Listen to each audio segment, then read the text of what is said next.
Hello students, आज की class में हम तीसरा चैप्टर शुरू कर रहे हैं और इस चैप्टर का नाम है सरल रेखा में गति या motion in a straight line. सरल रेखा में गति को एक विमीय गति भी कहा जाता है। एक विमीय गति क्यों कहा जाता है ये मैं आपको थोड़ी देर में बताऊंगा। गति शब्द से आप सभी लोग परिचित होंगे, पढ़ चुके होंगे कि गति क्या होता है। तो अभी मैं आपसे एक सवाल पूछता हूँ कि गति क्या है। एक मिनट के लिए सोचिए कि इसका मतलब क्या है, गति होना क्या है। नॉर्मली आप सब लोग जानते हैं कि अगर कोई वस्तु अपनी जगह बदल रही है, अपने स्थान से दूसरे स्थान पर जा रही है या अपनी पोजीशन को चेंज कर रही है, अपने प्लेस को चेंज कर रही है, तो इसका मतलब है कि वह वस्तु गतिमान है। यदि कोई वस्तु अपना स्थान नहीं बदल रही है तो इसका तात्पर्य है कि वो वस्तु गतिमान नहीं है या विराम अवस्था में। तो किसी वस्तु के द्वारा उसकी स्थिति, उसकी स्थान को बदलने की प्रक्रिया को गति कहते हैं। मान लीजिए अभी मैं इसको चौक को यहाँ पे लगाता हूँ, तो अभी थोड़ी देर के लिए देखेंगे चौक यहीं पर है, यहाँ से कहीं नहीं जा रहा है, इसका स्थान यहीं पर है, इसकी पोजीशन चेंज नहीं हो रही है। इसका अर्थ है कि ये अभी विराम अवस्था में है। अब मैं इसको अगर नीचे इस तरह से चलाना शुरू करूँ तो इसका स्थान बदल रहा है। पहले इस स्थान पर था, अब यहाँ पे आ गया, यानी धीरे धीरे और बदलता जा रहा है। इसका मतलब है कि ये गतिमान अवस्था में है। इसका अर्थ ये हुआ कि गति होने या ना होने की जानकारी स्थान के परिवर्तन या परिवर्तन ना होने से प्राप्त होती है। तो स्थान एक महत्वपूर्ण चीज है। अब एक और बात, मान लीजिए कि आप किसी ट्रेन में बैठे हैं, चलती हुई ट्रेन में, और आपके सामने वाली सीट पर एक बैग रखा है। जब आप उस बैग को देखते हैं किसी समय, तो आपको वो सीट पे रखा हुआ दिखाई देता है, और कुछ समय बाद जब आप उसी बैग को देखते हैं तो वहीं उसी स्थान पर, उसी सीट पर रखा हुआ दिखाई देता है। तो क्या इसका अर्थ ये मान लिया जाए कि वो बैग गति नहीं कर रहा है? चूंकि पूरी ट्रेन गति कर रही है, अतः वो बैग भी गति कर रहा है और आप भी गति कर रहे हैं। लेकिन जब आप बैग को देखते हैं तो आपसे बैग की दूरी या बैग के अन्य सराउंडिंग जो भी है, उसके आसपास सीट, दूसरे पैसेंजर, उनके सापेक्ष उस बैग की पोजीशन चेंज नहीं हो रही है। इसका मतलब ये हुआ कि गति या स्थान दोनों ही सापेक्षिक चीजें हैं।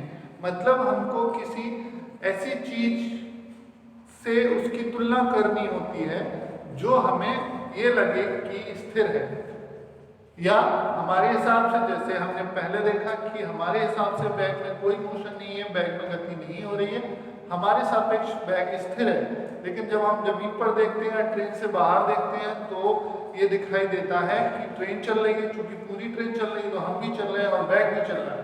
इसका मतलब पैसेंजर और बैग दोनों गति में है, लेकिन पैसेंजर और बैग दोनों एक दूसरे के सापेक्ष किसी गति में नहीं है। ये बात हमेशा ध्यान रखिएगा कि गति हमेशा सापेक्षिक होती है। मतलब गति हो रही है या नहीं हो रही है तो कितनी हो रही है, ये सब जानने के लिए हमें किसी एक बिंदु या किसी एक सिस्टम के साथ उसकी तुलना करनी पड़ती है।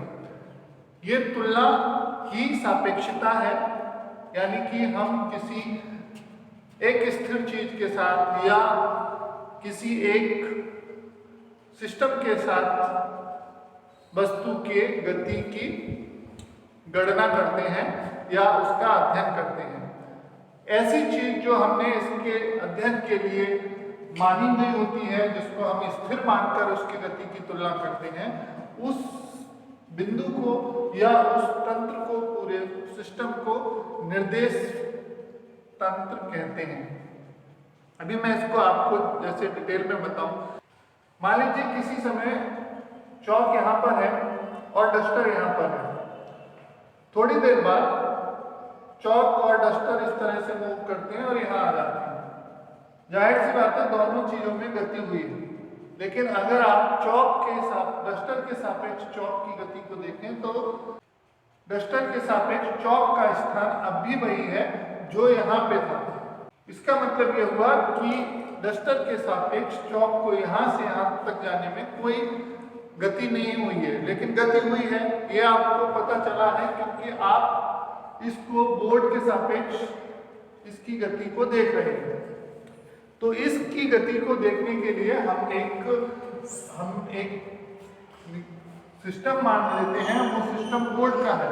अब वो बोर्ड के सिस्टम को अगर हम ठीक से डिफाइन करें तो हम ये मान सकते हैं कि इसकी ये वाली लाइन से ये नीचे वाली लाइन से ये दूरी इतनी रही और इस वाली लाइन से ये दूरी इतनी थी, और थोड़ी देर बाद ये जब यहां पहुंच गया तब इसकी यहां से दूरी इतनी थी और यहां से ये दूरी इतनी हो गई। मान लीजिए कि पहले ये दूरी y1 थी और ये वाली दूरी x1 थी, फिर उसके बाद ये वाली दूरी x2 हो गई और ये वाली दूरी y2 हो गई। इसका मतलब ये हुआ कि पहले इसका जो पोजीशन था वो कुछ और था और अब इसका पोजीशन कुछ और हो गया है। अर्थात इस चौक में यहां से यहां तक गति हुई है। अब हम इस गति को ये बता भी सकते हैं कि गति हुई है तथा उस गति की गणना भी कर सकते हैं, क्योंकि हमारे पास दो चीजें एक ऐसी हैं जिनके सापेक्ष हम इस गति की तुलना कर सकते हैं। या ये भी कह सकते हैं कि इस फ्रेम के सापेक्ष ये जो फ्रेम है इस फ्रेम के सापेक्ष चौक की गति हुई है, इस दिशा में हुई है, यहां से यहां तक हुई है। ऐसे ही किसी सिस्टम को जिसके सापेक्ष गति का अध्ययन किया जाता है इसको निर्देश फ्रेम